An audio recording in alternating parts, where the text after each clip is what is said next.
So, welcome to Men on Scandal. This is our show where we recap every episode of Scandal from a male perspective. In Washington, D.C. is Troy Johnson. Mark Clark's not with us today.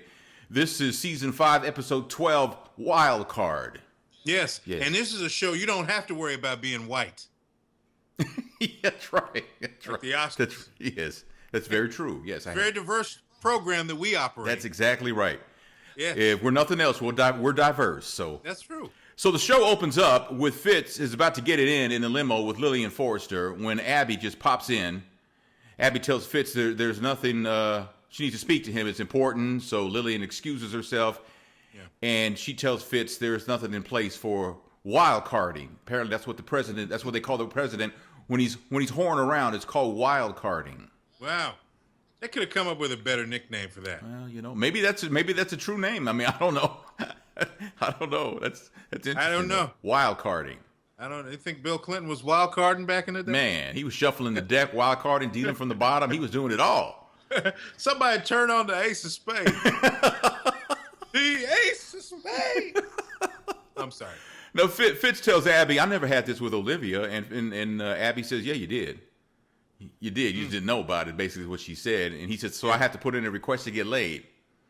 Then he looks at her and says, get as far away from me as you possibly can and never bring this up again. Hey. Man, he had none in 6 months, man. It's been a while. I mean, hey, but Tony, yep. Of all places, the limousine, I thought he could have just gone. Why didn't he just go to the residence? You're the president. You're single. Why are you in a limo? Right. I didn't get that either. You know. Man. Yeah. I mean, I know the limo's called a beast, but. Come on. You ain't got to be in beast mode in the limo. Olivia and Eli are at dinner talking about Melly's presidential run. Olivia gives him a copy of the book, and they talk about Jake, and Eli makes the point that he's talking about Jake the man, not Jake the warrior. Yes. So, a little dig there. I don't know what that's about, but yeah. But you know, it's good. I mean, they apparently seem to be getting along right now, Olivia and her dad. Yeah. That's true. So we're just kind of we'll ride that wave. I'm not buying it, Tony. I told you when they started off with this season, having dinner together and just chilling like everything's okay. Maybe that's coming to a head later on in this episode. I think so. Perhaps. I think you're right. Susan Ross announces her presidential run officially. David and Liz are watching from the bed. Mm-hmm. Susan calls David and asks him to come over for dinner, and he says, okay. So he tells Liz a lie, and then she's like, okay. And then she tells David to turn over. Ooh, what was that, man? what was that? And he turns over like he's as happy as ever to roll on. What is that about? He's the Attorney General. She's going to take a look at those briefs. Those legal briefs. Yes. I don't know, man. Jake is leaving Olivia's apartment, and he runs into Huck at the front door. And Jake says, you're one creepy bastard. Do you know that? And Huck says, yes. Yes, I do. Nothing new here. No. Huck wants to know what Jake and Eli are up to. And, Olivia says, Jake and my father aren't up to anything. And Huck ain't buying what she's selling. No. Now, at this point in the episode. They live together, Tony. Yeah. Come on. Yeah. At this point in the episode, I don't know if she actually believes that or is she onto something she just don't want to say yet. And we'll find out later how that sorts itself out. But at that point, I wasn't quite sure which way she was going with that. Because clearly, if she knows nothing else about her father, she has to know she can't trust him. Right. She has to know that. She knows that above the fact that he's a black man. She's got to know first that she can't trust him. Yes. You know? All the above, Tony. Yeah. You're spot on with that one. Cyrus gets info on Francisco Vargas, who was the governor of Pennsylvania. He wants the dirt on Francisco Vargas, so he sends one of his gophers, Ethan, to get some dirt, and there isn't any dirt. No, this guy's everything we all want to be. Yeah. He's perfect. Yes. And then Agent Tom comes out in a towel. What's up with that? What's up with that, Tony? Not that there's anything wrong with it. I just didn't know Agent Tom was gay. Is he? Why else Maybe would he just need a place to shower? Maybe. How did you take it? I didn't take it, Tony. I don't take it. But Not there's anything wrong with that. Yeah. But I was like, okay, what the Sam Hill is going on here? Right. I started thinking about Eli. Okay, two guys are living together. You can have roommates, but what it was just weird. Yeah. Yeah. Tom coming out of the bathroom in a shower, fresh out the shower, and kind of in a way that like, go hide, Yeah, because he said, "Come on out, you can come out." You can come out now. Yeah. Well, we'll have to wait and see how that unfolds. Yeah, I guess so. So Quinn and Charlie are going away for the weekend, but Charlie gets a phone call and turns out he has to watch his friend's kid. Seems kind of innocent at the time, but we'll pick up with that a little bit later on. Abby goes to see the president in the Oval Office. She apologizes for blocking the night before, because she clearly blocked. Yes, she did. She was blocking, man. She did block. Yeah. She also tells Fitz that he can't date anyone until they have a plan. And Fitz is resisting this because, I'm leaving the free world. I don't answer to nobody. So he picks up the phone. He calls Lillian. Well, he doesn't call Lillian. He tells one of his people to call Lillian, and then he talks to her and asks her out on a date. Mm-hmm. Again, I would have had that White House jumping. Yeah, Agent Tom meets with Wayne. This is Wayne. He's the same guy who spoke at Vargas's town hall meeting, is he not? Was he the one who stood up? That's him, right? Yeah. Yeah. He asks if he's willing to give his life to spare his son's life. And reluctantly, he says, yes, I am. And I'm kind of wondering, what is this all about, right? Agent Tom calls Cyrus and says, we have our guy. Is he an old B613 or something? You know what? I mean, when old agent. Because it kind of tied into Charlie. So I thought maybe he was one of Charlie's boys, but not so much. Well, Charlie did say that, I got a friend that's got somebody to kill this weekend. Yeah. He kind of said that. Yeah, so he did kind of say that. I kind of felt like, well, this guy he's got to be an agent or something like that. Soldier of fortune, something. Abby tells Cyrus that Fitz is behaving like a horny teenager, and Cyrus ain't even paying attention. He's laser focused that he's gonna make this Vargas guy the president. This is what he's plowing the road, man. Yes, he is. and Cyrus loves to block everything else out, and Cyrus is the most diabolical person around. Yeah. His plan, and we're going to get to it later, could have gone completely wrong. True. And it almost did. It could have unfolded completely in a much different way. And, that would have meant, that could have been a governor's assassination. Could have been. I didn't know what to expect, but it was pretty obvious that what he was up to was, how they say, diabolical. Yeah, is what it was. So Liz wants to have sex with David in his office to celebrate Susan's numbers. The early numbers show very, she's being favored very much as a legitimate candidate. And he says no because he's actually going to see Susan tonight. And Liz asks, "Are you going to sleep with Susan tonight?" And at first he was kind of like, "Nah." Then he says, "Yeah, probably." Yeah. And then Liz thinks that's a good idea. So she still wants to have sex with him, and he says, "Well, I can't have sex with you. I'm going to have sex tonight." And she tells him, "You need to take something. You need to man up." Damn. Wah. That's what she did. Yeah. Oh, I have to have sex with two women. One of them is smoking hot. Yes. Yeah. Well, he knew he needed his energy for the vice president, though. Yeah. That's a heavy load there, buddy. Well, you know what? Bring a lunch. She was probably more passionate, though. Maybe. I told you, man. Elizabeth, there's something about her. Yeah. I don't know what it is. She's freaky. Eli tells Olivia that Mellie's book was good, and he thinks it's great that Olivia's happy. So there's your red flag right there, Olivia Pope. Your red flag is that your dad says, "I'm glad you're happy," because he happy is not something he particularly cares for. No, not at all. And it kind of now we know she ain't buying what he's selling. Those flashbacks she was having, things like that, and then she kind of snaps out of the flashbacks and she toasts Eli's happy retirement. Mm-hmm. He ain't retired from anything. No, not one bit. Not at all. So Wayne, this guy that Agent Tom has apparently recruited, their stooge, I guess you could call him, tries to get into the state capitol. The metal detector goes off, and he looks nervous. The security guard says, "No, it's your belt, man." And then Agent Tom busts in, shooting the guards in the head. 2 to the dome, man. Yes. Obviously, some security concerns in Pennsylvania. Yeah. Well, Agent Tom gives Wayne a gun, tells him to go. Governor Francisco Vargas is upstairs. Go handle your business. Tony, 2 security guards at the state capitol. Come on, man. That's it. That's all the. That's all the separating.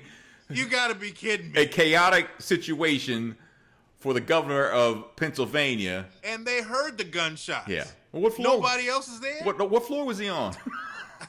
Man. Something popped off somewhere, man. Yeah. I mean, okay, it's a state house.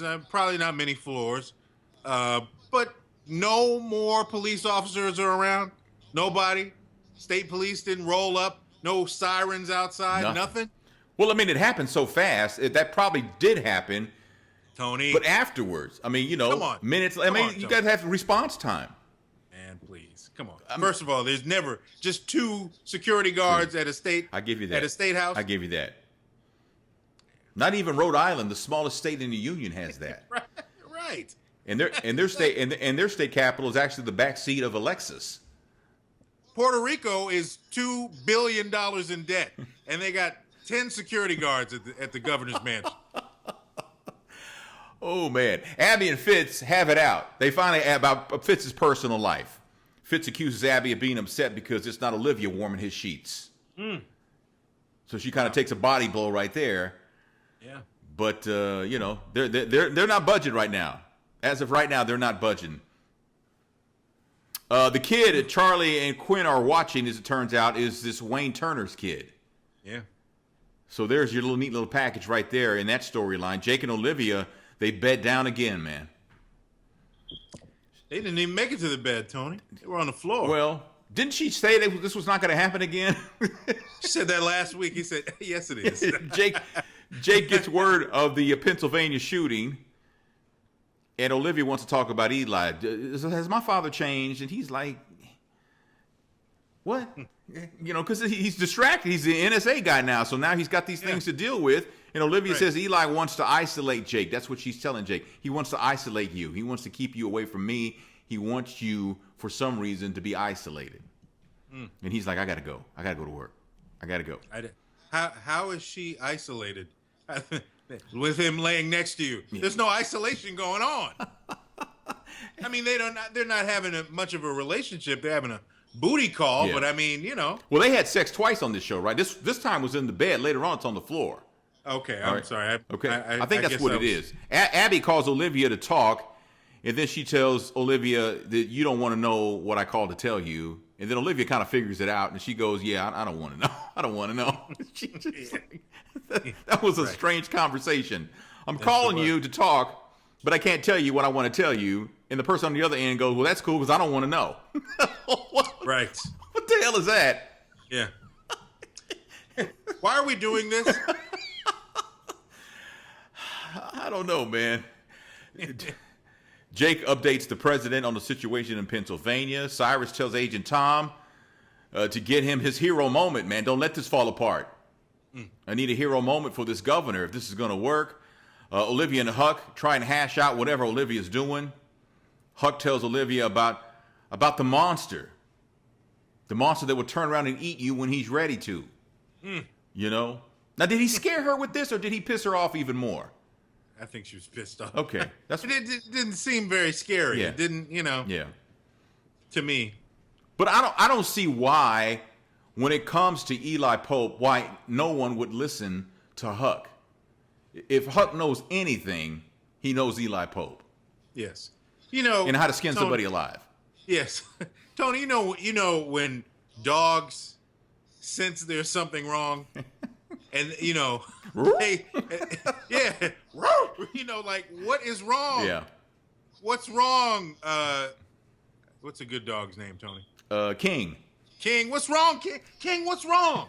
Dogs just have a sense of there's a problem. If somebody's hurt, they come around and they pay attention. That's Huck. Huck does the same thing. He is the voice of reason in a situation, and he knows it well. Like you said, with Rowan, You may not want me to talk about anything else, Yeah. but when it comes to this guy, I'm your man. I'm your guy. I am the guy. So Wayne has Governor Vargas on his knees when a single shot goes off. Governor Vargas apparently was shot apprehending Wayne the shooter. Now, footage shows a shot going off and Governor Vargas taking Wayne down. But that shot, though, man, I don't know. Because when the shot went off, the governor didn't reach for his shoulder. Did he reach for his? I mean, usually if you get shot, you kind of like grab the area you've been shot, don't you? Yeah, he kind of went down, but Tony, he'd been to the Ray Lewis School of Tackling. He took him down like Ray used to do it. Like the, I haven't seen one of those in a while. Steelers actually signed him to their practice squad with the season coming up, so that was kind of nice, man. So Cyrus has his hero. And Governor Vargas comes out of the building, no shirt, wound bandaged up. He comes out walking by himself. Seriously? Yeah. He would have never, they'd have taken him from the front door of that building and put him in a car. Tony, there are only 2 security guards. I told you it's been consistent with the whole thing. But come on. So they walk him from the front door of the building and put him in an Uber. I mean, come on. Right. Yes. I mean, yes. Really? Something about this, some of these situations just, Yeah, I don't know. So one of Abby's underlings gets her pictures of Lillian Forrester leaving the private residence, and she takes him to Fitz, and she says, look, man, here's why things need to be in place, okay? Because basically she's saying this is wrong not to have anything in place because they're going to ask me. And then when she says, do you wear a condom? Is your DNA inside of her? And he's actually getting mad, but those are the questions she's going to get. That's true. And she did look disheveled, too. Yeah. They didn't do a good job. Yeah. And it looked like she was rushing. Yeah. She had that look like, But she made her point, though, because he kept saying, I'll fire you. And she says, fire me then. If you're going to fire me, but quit threatening me. I was like, look at Abby going in on the president like that. And all he got is, okay, you can call me Fitz. And he thanks her. And she thanks. And she says, I'm giving you constant headaches. You're making sense right now. yeah. But thank you. And she says, you're welcome, Fitz. David is in bed with Susan. And the phone rings, and it's Liz. Mm-hmm. She doesn't seem to be too happy that Susan is still there at the crib, man. Yeah, at the last moment, she put him up to this. Mm-hmm. This whole thing is going to be a hot mess when it blows up. And it's going to blow up. It's got to blow up. And David's going to come out looking really, really, really bad. And you know what, Tony? You're absolutely right. And you know how it's going to blow up? Elizabeth is going to tell her. Yes. And that's how they're going to create their alliance when they run for president. Yep. Good call. There it is. Good call. Thank you, sir. Yes, sir. Charlie tells the boy to walk into the police station and tell them who he is. So Charlie is in cahoots with Agent Tom. Mm-hmm. Yeah. Right? Yeah. Must be back from their B613 days. But it's funny because Quinn and the little boy were watching television, and then she stops on a news channel, and they're covering this story of the shooting in Pennsylvania. It turns out the little boy's dad's picture's on TV. Quinn doesn't know the connection. Charlie does, so he grabs the remote and changes the channel, which was, Yep. How many of us have been in that situation? Right. Right. And she said, "Boy, you're really good at this."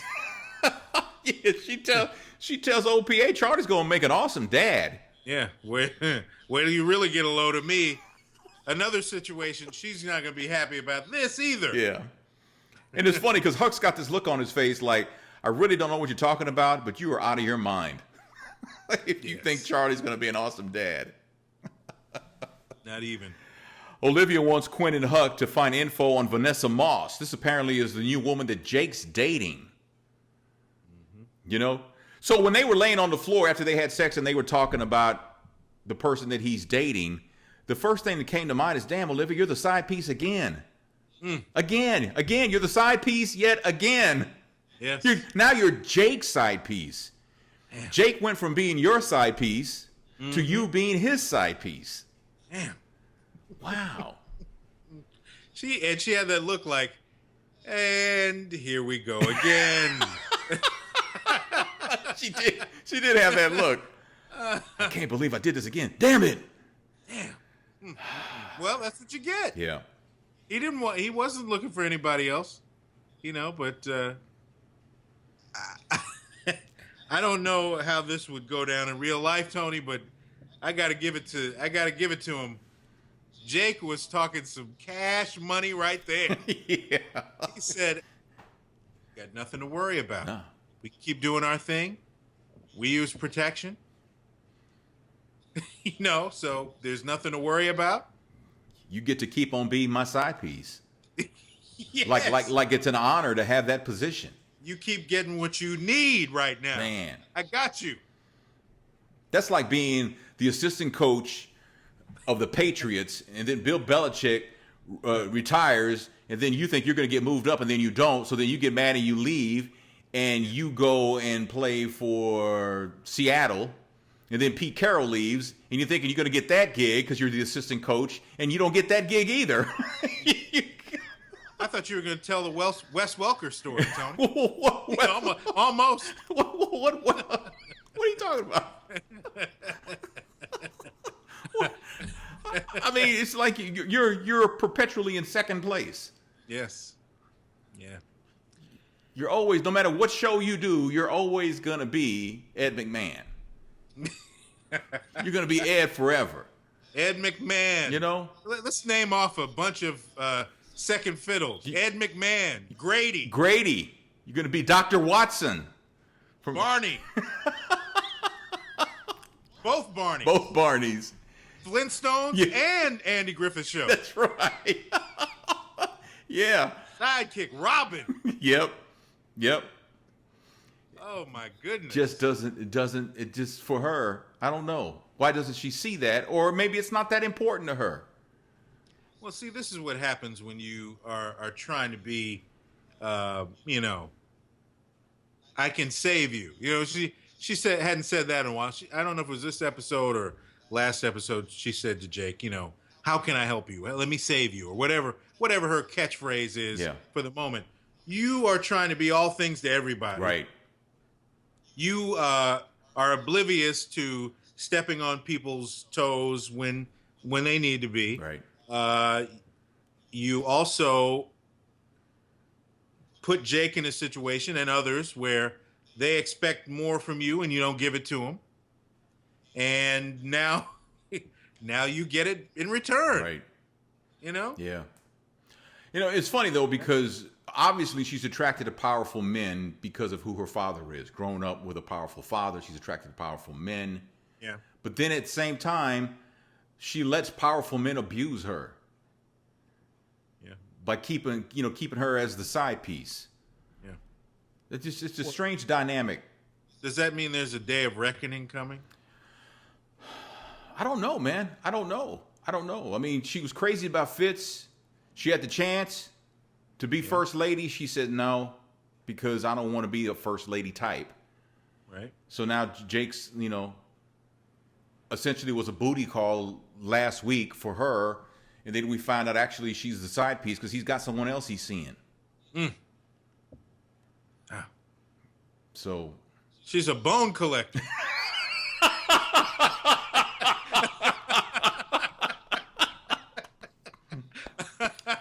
Oh, I'm weak. She's a bone collector. How about that, Tony? There's the line of the day right there, man. So it is Oscars night. Governor Vargas has a meet and greet with Fitz in the Oval Office. In fact, Cyrus and Vargas meet while standing on the presidential seal in the Oval.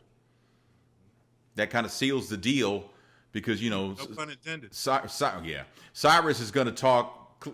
His plan is to get this guy to run for president. Yeah. That's obviously that's going to be his thing. Talk about pulling strings.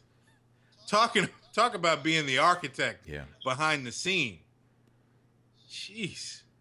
I mean, all of that. Could you even tell somebody in that situation what you did? No. I mean, obviously,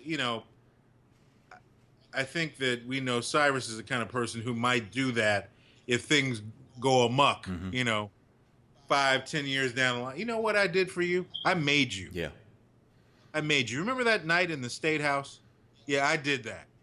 Yeah, but that would probably be Cyrus's last day on Earth. Oh, it would be. It would be. But yeah. I think that's how the episode ends. Cyrus and Vargas meet on the presidential seal in the Oval. So, what did I miss, man? I think you got everything, Tony. It was a fast moving episode. There were parts of it that I had to rewatch because I was like, okay, well, where's this going here? And then if I had just watched it all the way through, it would have all made sense. But trying to work ahead over here, and it and it all made. I mean, the little boy and Charlie's friend. Okay, that I had no idea. So when that happened, I had no idea until Charlie told the little boy to go in the police station and tell them who you are. That was like, aha. So it didn't click for you, huh? No, I was a little slow on the uptake on that one, man. I just kind of missed out on that. I was on that. I think the thing that we're all left trying to figure out what's up is definitely Agent Tom and that shower scene. Yeah. Well. Yeah. If it showers like a duck. I'd like to know what's going on here. Yeah. Yeah, and I guess we'll find out. I guess maybe there's nothing to it. I don't know. If Cyrus comes out in the towel, then we know. Yeah. Then we know what's up. Yeah, that's true. And the whole thing that Liz told David to roll over. What was that? What was that? I don't know. Tony, you know what it was. That's the episode called Wild Card. If you could share this with folks, that'd be really nice. If you wouldn't mind giving us a thumbs up, that'd be great too. Subscribe to the channel. It lets you get informed when one goes up, a new episode of this and our other shows. So I thought Empire was coming back like next week. It ain't coming back till March 30th.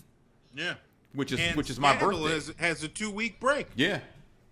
So a lot of protracted shows going on lately. Yeah, that's very true. Very true. So that's the episode. Appreciate you watching. And in Washington, D.C. is Troy Johnson. Mark Clark will join us hopefully next week. I'm Tony Scott in Dallas, and we'll see you soon. Peace.